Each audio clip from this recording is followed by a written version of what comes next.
प्यारे विद्यार्थियों नमस्कार। स्वागत है आप सभी का आपके अपने चैनल गोल्डन पाठशाला में। दोस्तों इस वीडियो में इतिहास के मोस्ट इम्पोर्टेंट प्रश्नों पर चर्चा करेंगे।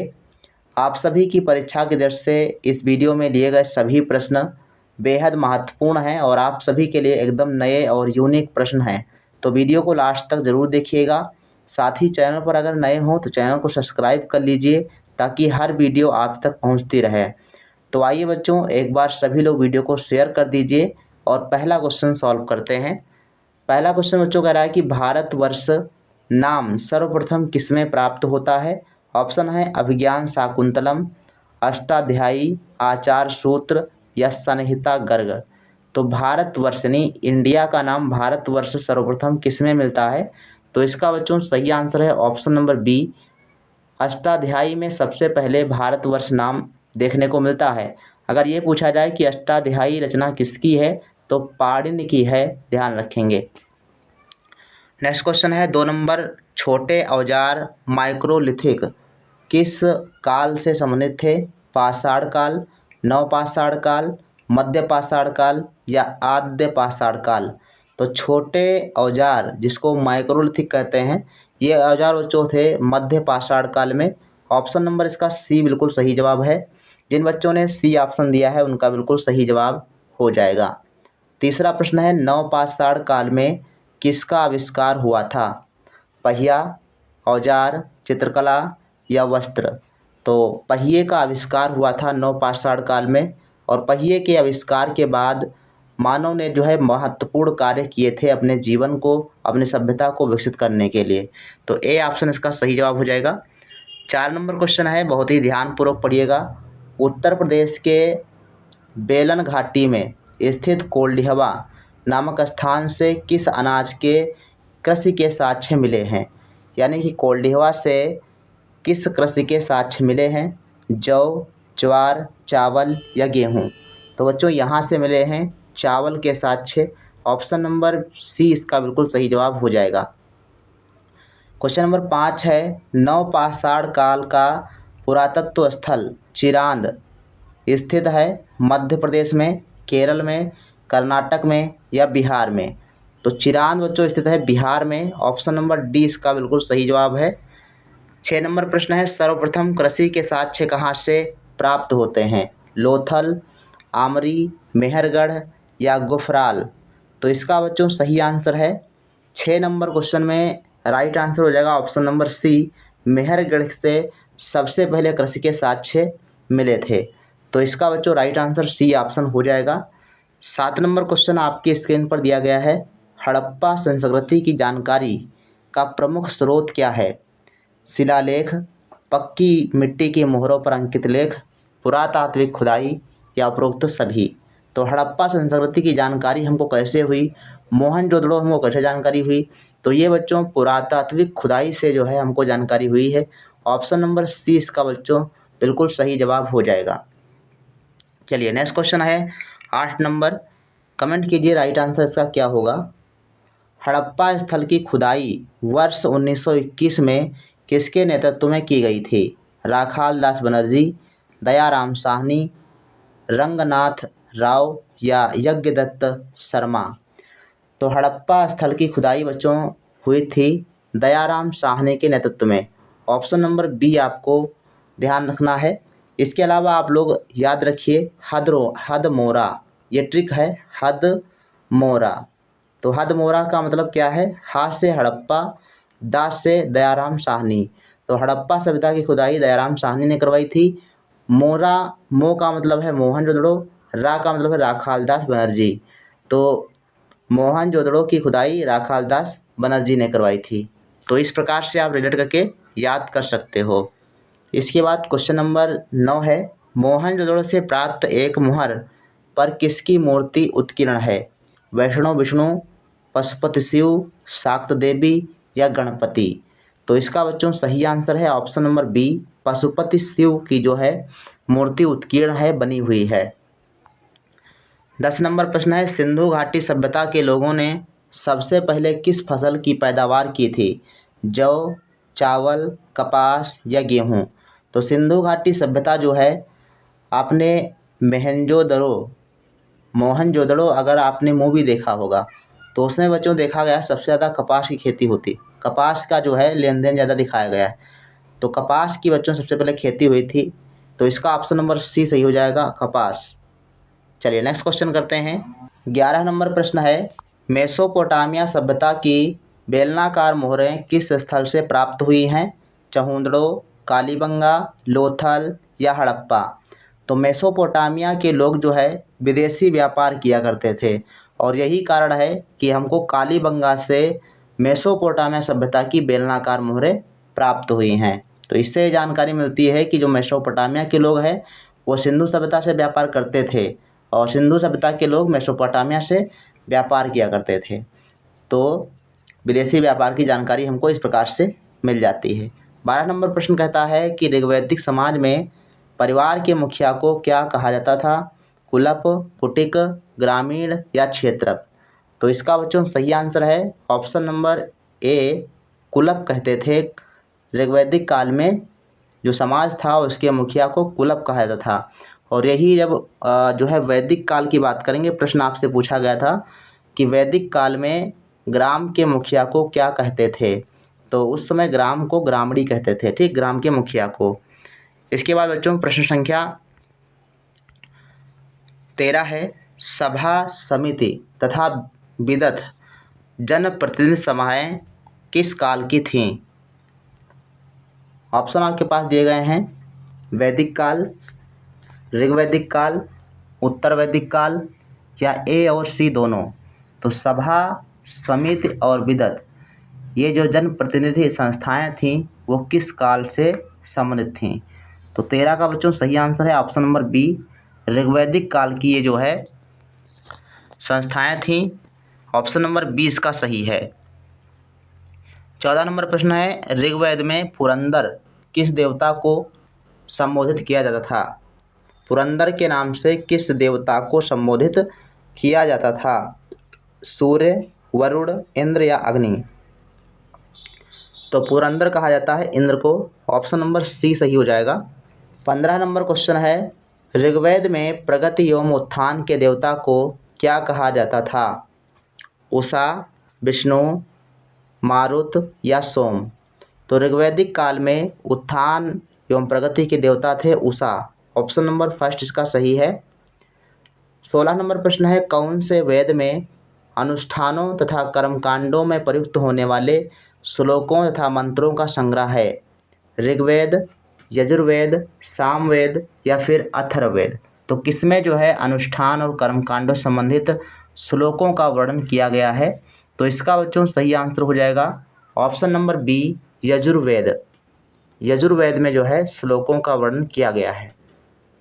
कर्मकांडों और अनुष्ठानों के समय में जो है मंत्रों का उच्चारण किया जाता है उसका उल्लेख किसमें किया गया? यजुर्वेद में किया गया। इसके बाद 17 नंबर प्रश्न है, अथर्ववेद में सभा एवं समिति को किसकी पुत्री कहकर संबोधित किया गया है? प्रजापति, सूर्य, अग्नि या विष्णु? तो Prajapati is the right answer, A option आपका सही हो जाएगा। प्रजापति की पुत्री कहा गया है सभा और समिति को। 18 नंबर प्रश्न कहता है कि भगवान महावीर किस भाषा में शिक्षा देते थे? अर्धमागधी, मागधी, अपभ्रंश या सूरसेनी? तो इसका बच्चों सही आंसर है ऑप्शन नंबर ए, अर्धमागधी भाषा में जो है महावीर स्वामी अपने उपदेश देते थे। या फिर अगर ऑप्शन प्राकृत भाषा हो तो भी आप सही लगाइएगा, प्राकृत भाषा आपकी भी मान्य होती है इस क्वेश्चन के लिए, ठीक। 19 नंबर प्रश्न है, जैन धर्म के त्रिरत्न में कौन सा शामिल है? सम्यक दर्शन, सम्यक ज्ञान, सम्यक आचरण या ये सभी? तो जैन धर्म के त्रिरत्न ये तीनों हैं, तो ऑप्शन नंबर डी इसका सही जवाब हो जाएगा, सम्यक दर्शन, सम्यक ज्ञान और सम्यक आचरण। 20 नंबर प्रश्न कहता है कि स्यादवाद का सिद्धांत किस धर्म से संबंधित है? बौद्ध, जैन, ब्राह्मण या भागवत? तो स्यादवाद का संबंध जैन धर्म ने दिया था, ऑप्शन नंबर बी सही जवाब हो जाएगा। 21 नंबर प्रश्न है, प्रथम जैन संगीति कहाँ आयोजित हुई थी? वैशाली, राजगृह, पाटलिपुत्र या कन्नौज? तो पाटलिपुत्र में प्रथम जैन संगीति का आयोजन किया गया था, सी ऑप्शन सही होगा।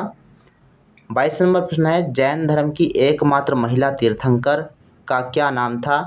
पार्श्वनाथ, मल्लिनाथ, शीतलनाथ या धर्मनाथ? तो जैन धर्म की एकमात्र महिला तीर्थंकर थीं मल्लिनाथ। ऑप्शन नंबर 20 का सही जवाब हो जाएगा। और प्रथम तीर्थंकर थे, नहीं 23वें तीर्थंकर थे पार्श्वनाथ। ठीक, ध्यान रखेंगे, ये पार्श्वनाथ थे 23वें तीर्थंकर और पहले तीर्थंकर थे ऋषभदेव, ध्यान रखेंगे। और 24वें तीर्थंकर थे महावीर स्वामी। इसके बाद नेक्स्ट क्वेश्चन है 23 नंबर, गौतम बुद्ध का जन्म लुम्बिनी नेपाल की तराई कपिलवास्तु के निकट में कब हुआ था? यानी गौतम बुद्ध का जन्म कब हुआ था? आपसे समय पूछा जा रहा है। 560 ईसा पूर्व, 561 ईसा पूर्व, 562 या 563 ईसा पूर्व? तो इनका जन्म हुआ था 563 ईसा पूर्व में। ऑप्शन नंबर डी इसका सही जवाब हो जाएगा। नेक्स्ट क्वेश्चन है 24 नंबर, गौतम बुद्ध के बचपन का नाम क्या था? वर्धमान, सिद्धार्थ, अज्ञ या आशीष? तो गौतम बुद्ध के बचपन का नाम सिद्धार्थ था, आप सभी को पता भी होगा। ऑप्शन नंबर बी सही है। वर्धमान जैन जो महावीर स्वामी थे उनके बचपन का नाम वर्धमान था। 25 नंबर प्रश्न है, गौतम बुद्ध ने गया में किस नदी के तट पर ज्ञान प्राप्त किया था? निरंजना, ऋजुपालिका, सरयू या गंडक? निरंजना नदी के तट पर जो है गौतम बुद्ध को ज्ञान की प्राप्ति हुई थी, पीपल वृक्ष के नीचे। नेक्स्ट क्वेश्चन है 26 नंबर, बुद्ध के किस भाषा में अपने उपदेश दिए? बुद्ध ने किस भाषा में अपने उपदेश दिए थे? प्राकृत, संस्कृत, पाली या अपभ्रंश? तो बच्चों बुद्ध के जो उपदेश हैं वो पाली भाषा में थे। ऑप्शन नंबर सी सही जवाब हो जाएगा। 27 नंबर प्रश्न है, 80 वर्ष की आयु में 483 ईसा पूर्व में बुद्ध को महापरिनिर्वाण कहाँ प्राप्त हुआ था? अर्थात 80 वर्ष की आयु में 483 ईसा पूर्व में महात्मा बुद्ध का निधन कहाँ पर हुआ था? पावापुरी, कुशीनगर, वैशाली या मथुरा? तो कुशीनगर में जो है इनका निधन हुआ था, महापरिनिर्वाण हुआ था। पावापुरी में जो है महावीर स्वामी का निधन हुआ था। 28 नंबर प्रश्न है, बुद्ध के जीवन की कौन सी घटना पूर्णिमा के दिन नहीं घटी थी? परित्याग, जन्म, ज्ञान और मृत्यु? तो बच्चों परित्याग जो इन्होंने किया था यानी ग्रह त्याग जो किया था वो आपका पूर्णिमा का नहीं हुआ था। बाकी जन्म, ज्ञान प्राप्त करना और मृत्यु ये सभी पूर्णिमा के दिन हुए थे। तो ऑप्शन नंबर ए इसका सही जवाब हो जाएगा।